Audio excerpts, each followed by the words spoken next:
Assalamualaikum warahmatullahi wabarakatuh. Untuk mendapatkan apa yang Anda suka, pertama Anda harus bersabar dengan apa yang Anda benci.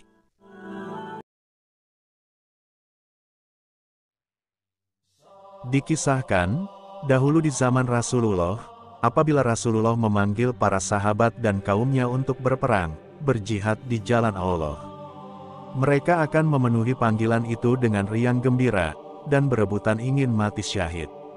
Bahkan apabila dalam suatu keluarga ada beberapa orang laki-laki, mereka pasti tak ada yang mau tinggal di rumah, semua ingin berangkat ke medan perang.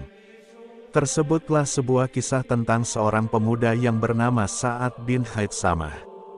Kisah ini diriwayatkan oleh Imam Abdul Laits As-Samarkandi, seorang ulama besar kelahiran Uzbekistan, yang mana ia mengisahkan tentang seorang pemuda yang rebutan dengan ayahnya, siapa di antara mereka yang lebih berhak untuk menjawab panggilan jihad di Perang Badar. Yang mana kisah ini tertuang dalam kitab Tanbihul Ghafulin.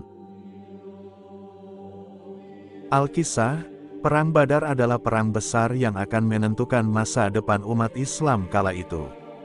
Pasukan kafir Quraisy dengan jumlah 1.000 orang, berhadapan dengan kaum muslimin yang langsung di bawah komando Rasulullah. Tepatnya pada tanggal 17 Ramadan, tahun kedua Hijriyah, Perang Badar pun dimulai. Tetapi, kisah kita kali ini bukan tentang perangnya, tapi tentang sebuah keluarga, antara anak dan ayah yang rebutan ingin mati syahid.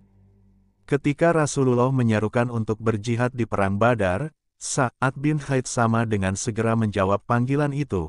Tak ketinggalan juga ayahnya, Haitsamah radhiyallahu anhu. Dua orang anak beranak sama-sama ingin jihad dan mendapatkan syahid. Karena pada masa itu, ketika ada seruan jihad, orang-orang akan berduyun-duyun menyambut panggilan itu, udah kayak antri sembako pada zaman sekarang ini. Tapi di keluarga Haitsamah hanya ada dua orang pria, yaitu Sa'ad dan ayahnya. Bila salah seorang pergi, maka harus ada yang tinggal untuk menjaga keluarga yang perempuan dan anak-anak.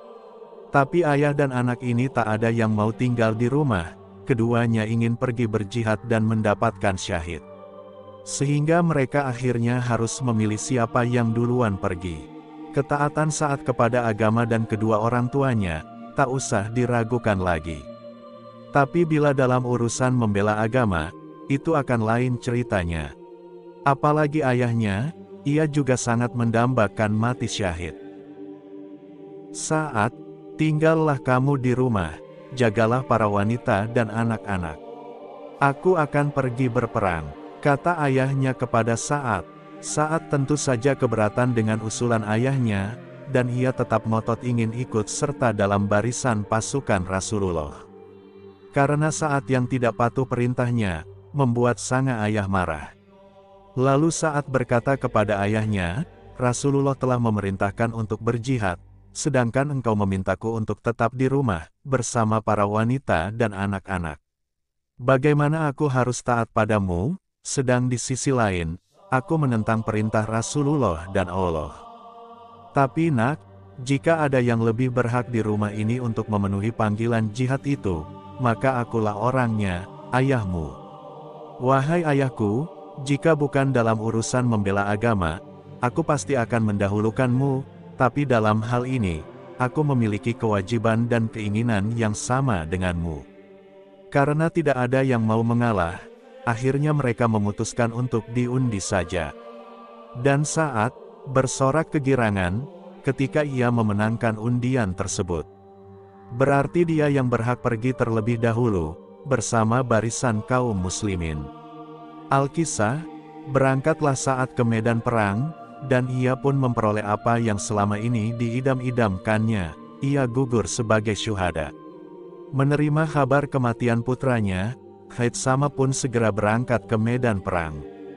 Awalnya Rasulullah tak mengizinkannya untuk berangkat ke medan perang. Tapi setelah melihat kebulatan tekad dan keikhlasannya, akhirnya Rasulullah pun mengizinkannya. Ya Rasulullah, begitu besar keinginanku untuk membela agama Allah dan mati sebagai syuhada, sehingga kami harus mengundi. Dan itu dimenangkan anakku, dan sekarang ia telah syahid. Semalam, anakku hadir dalam mimpiku, bahwa ia telah mendapatkan janji Allah bagi para syuhada, yaitu-nya surga. Dan ia menungguku di sana. Ya Nabiku, dalam usiaku yang sudah lanjut ini, tak ada lagi yang aku inginkan, selain menjawab panggilan Allah dan Rasul-Nya. Keesokan harinya, berangkatlah ia ke medan tempur. Ia bertempur dengan gigih dan tak kenal takut. Sampai akhirnya, malaikat maut pun menghampirinya, ia juga gugur sebagai syuhada.